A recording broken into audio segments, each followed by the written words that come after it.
Hello, you absolutely amazing person, you. Welcome back to my slightly rearranged office. The sunlight can't get me here, so no manufactured halos anymore. We're just gonna stick to the topic at hand.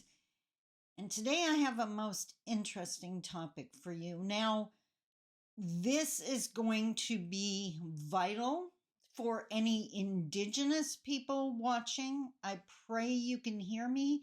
If you're non Indigenous, but you have Indigenous people you care about and love, please share this with them because this is everything.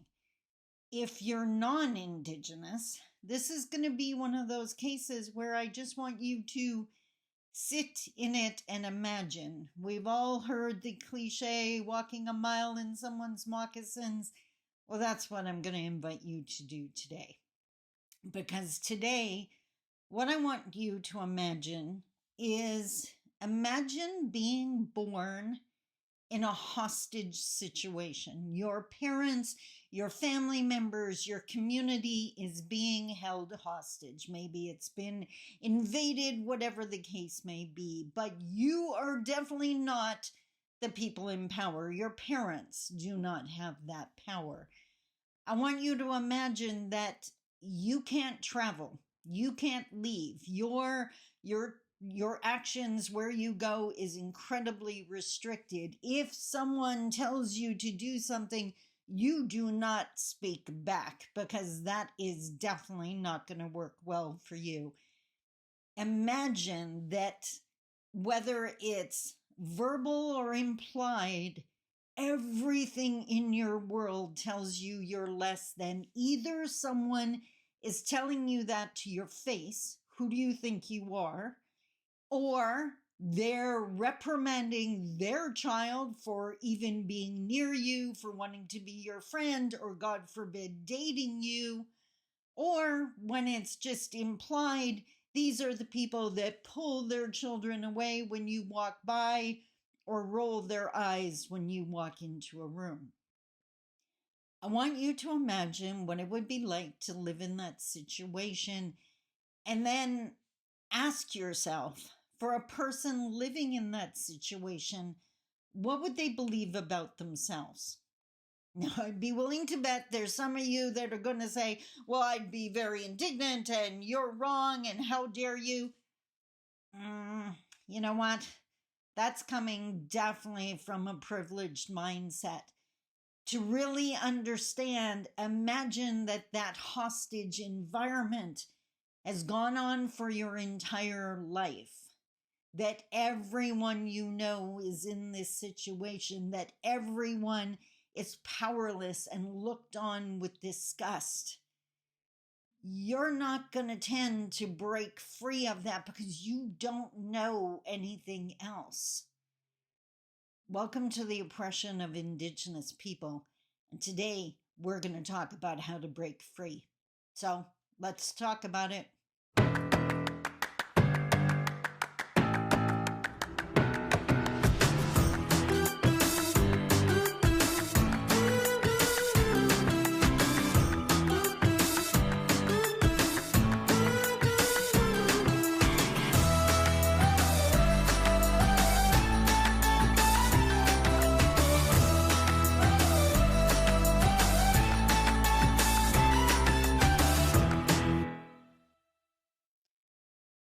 Bonjour, Mishko Paganon, Quain Adishnakas Mungdodem. Hi everyone, my name is Sandy Boucher. I'm Red Thunderbolt Woman of the Loon Clan, a proud member of Seine River First Nation in Treaty 3 territory in Northern Ontario, and as I mentioned in the opening, to be Indigenous, born and living within Canadian borders, is to experience that environment. Even if you have loving, caring parents, you can't understand why that bank teller has a disgusting look on their face having to wait on you, or the one I've seen way too many times and watched my mom endure, the cashier in a store that has to hand you change because this is long before debit cards and carefully drops the change because they don't want to touch you. The stereotype of the dirty Indigenous person. alive and well. That is oppression, and I am living proof you can overcome that, but it takes conscious effort. You have to understand, first and foremost, as an Indigenous person, that you've been raised in and are living in this anti-Indigenous experience, which means the messages you're getting are not true. That's the key to your freedom. But it's not enough just to know that. And by the way, I am not talking about the, well, you're wrong and nah. If you are acting and living in defiance of or to prove someone else wrong, they're still in charge of your life. What I'm talking about is literally, have you heard that quote? Someone else's opinion of you doesn't matter. It's none of your business. That's what I'm talking about. Knowing you have value even when everyone in the room doesn't see it. Knowing you have value and finding the people who believe in you. And I'm not talking about some boyfriend or girlfriend, because that sets you up for an abusive relationship. I am talking about teachers, mentors who don't want to hurt you and never expect you to cross any lines. That happens way too often. This is going to be a self-driven journey. Your journey is up to you. How far and how fast you paddle your canoe is up to you. But in line with the medicine wheel teachings, there is 4 areas that I want you to focus on. First and foremost, your spirituality. You were born spirit, right? Like, or you were pure spirit until you were born. And you are not a mistake. You are one of a kind. The combination of DNA and genes that make up you has never existed before.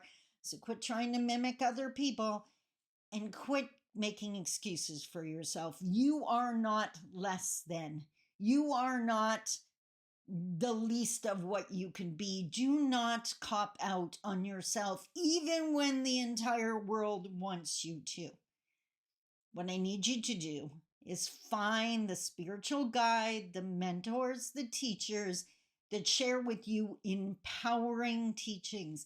If their teachings make you feel stronger, that's a hint that maybe you're standing in the right place. Always keep, my mom would always say, Creator gave you a brain, use it. Do not have that blind faith in anyone. You keep your guard up and be aware.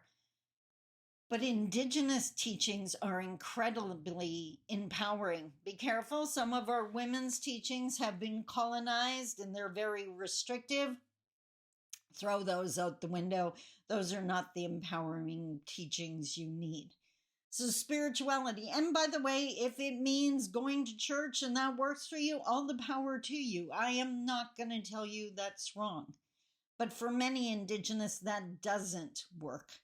Anything that's going to teach you, that you're less than, stay clear of.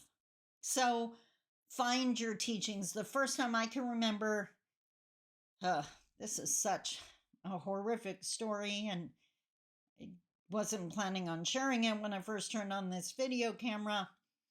So when my ex-husband and I got married and we had our first little girl, because I was raised Catholic, I was on autopilot, and that's what you got to be careful of. So I assumed I had to get my daughter baptized because that's what you do. I couldn't even imagine a world when you didn't do that. We were not practicing Catholics. We were not going to church. My husband was not a Catholic, but I insisted on getting my daughter baptized, and we scheduled the date for that to happen. But anyone who knows my journey knows that we lost Fallon on her 2-month birthday, that she never lived long enough to be baptized. And what followed was, I was 20 years old at the time, just to put it in perspective. And I'll never forget it. The priest from the local Catholic church called me and informed me that Fallon wasn't going to get into heaven because she had never been baptized, and that she was going to end up and stay in what was known as purgatory. And that if I wanted her to get into heaven, I had to organize what's called a mass of angels, get as many of my loved ones, friends, and families to join us. And if we prayed hard enough and long enough, the doors of heaven would open and Fallon would be able to go in. I hope that sounded like a total bunch of baloney to you, but keep in mind, I was a grieving, confused 20-year-old woman who had just lost her child. We scheduled the mass. We had the mass. To the credit of my husband's family, who were not Catholic, they showed up, they followed me, they said all the prayers, they kneeled, they stood, they did whatever. And afterwards, I was told that we were successful and that Fallon would be able to get into heaven. And that is the last time I had anything to do with the Catholic Church. I share that with you because what followed was this time period where I knew what I believed. I knew what I knew to be true. I just didn't have a name for it. There was no organized religion that fit what I believed. But at the time, I was volunteering at the board of directors, on the board of directors of our local Indigenous Friendship Center. And I went on a trip for them, representing them to Toronto, a large gathering of all these different Indigenous Friendship Centers. And on that very first day, at the end of the meetings, an Ojibwe elder came in, and she was at the front of the room. I wish I remembered her name. I don't even really remember her face, but I will never forget her words, because she shared some of her Anishinaabe teachings. And I'm sitting there and I was like, yes, yes, yes, yes. She was listing off everything I believed. Little did I know that my mom had passed on her teachings without ever announcing they were a teaching, because my mom was taught to be ashamed of those teachings. But she couldn't help who she was. And in those many conversations as we did dishes together, she passed on her worldview to me. I left that meeting elated, knowing I had found my path. I had followed and found the red road. So that's what I'm talking about with spirituality. Do not doubt, do not believe that you don't know what you know. You just may need someone else to point it out, but trust in you. That is where the beginning of confidence and wisdom starts. That's spirituality. That's only one part of the medicine wheel. The next one, that one's going to take some time. The next one's going to take some work, and that's your emotional skills, your ability to process anger, process frustration, process grief, process loneliness. And here's the challenge, as if that wasn't challenging enough.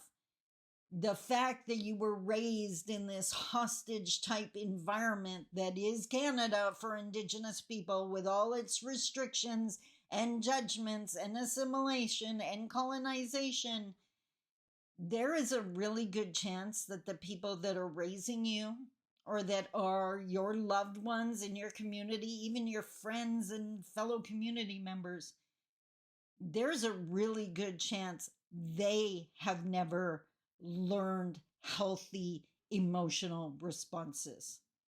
So the natural tendency is to mimic the people who raise us, mimic the people who mentor us, our bosses, our friends. And that's intergenerational trauma and how we keep this going. The internet is a wonderful thing. Books in the library are the wonderful thing.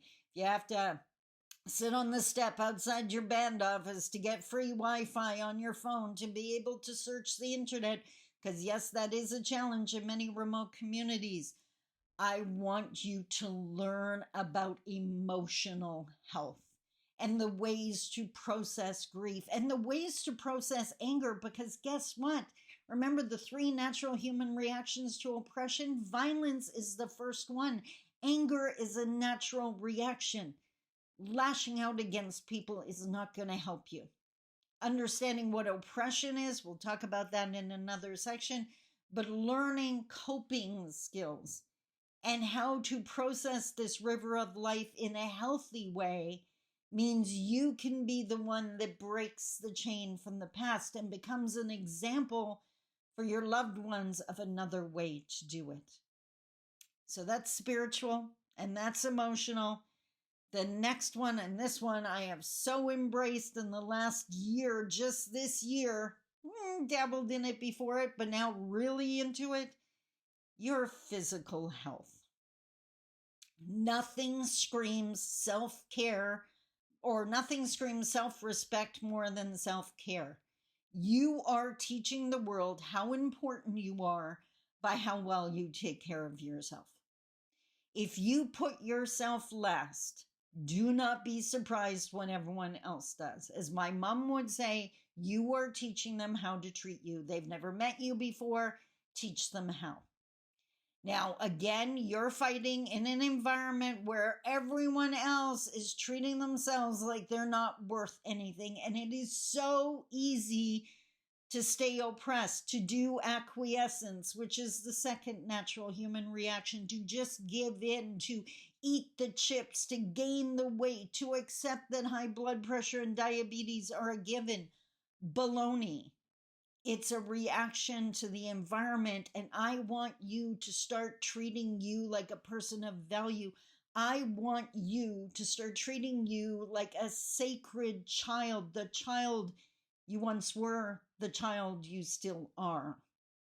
So I want you to start eating as healthy as you can. I want you don't need a gym membership. Walking is free, right? I don't care if you're out fishing, you're hunting, all of that. If you are moving, you are honoring your body. Grab some water, stay away from the Pepsi. I know I just peeved off a whole bunch of Indigenous people, but it's true. Take care of you, and you will be so thankful. At 60 years old, I think I'm now 4 or 5 weeks in of exercising every single day, and I have never felt stronger and more confident. That's what I want for you.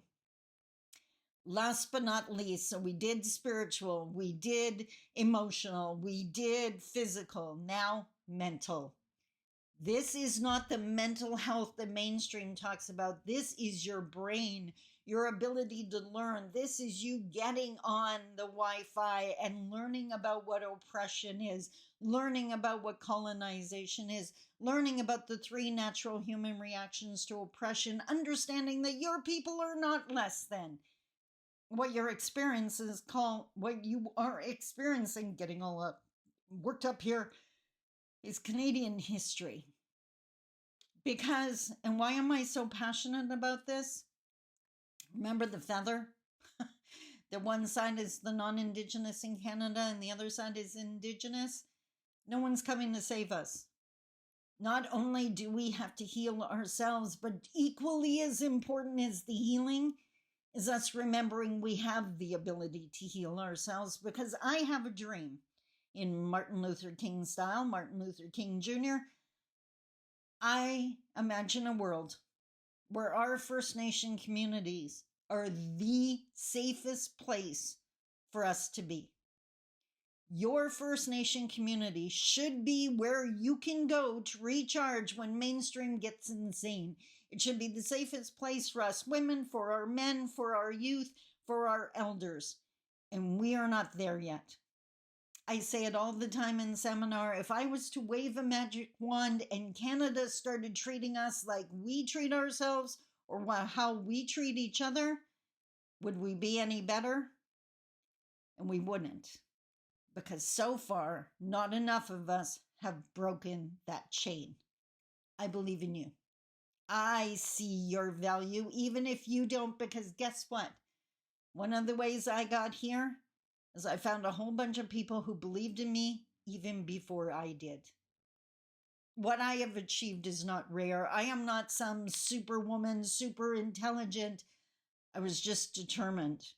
I realized at a very young age when stranger looked at my mom in disgust and looked at my dad with happiness because he was a white Frenchman. I was all of 5 or 6 watching that, and I realized at that age that the world could be wrong because they were wrong about my mom. And if people can't see your value, they're wrong about you too. So, for the non Indigenous watching this, maybe you have a little more understanding now. Don't judge us. It's one heck of a mountain we're trying to climb. If you're Indigenous watching this, today's a great day to start working on breaking those chains. Until tomorrow, I love you. Take care. Bye bye.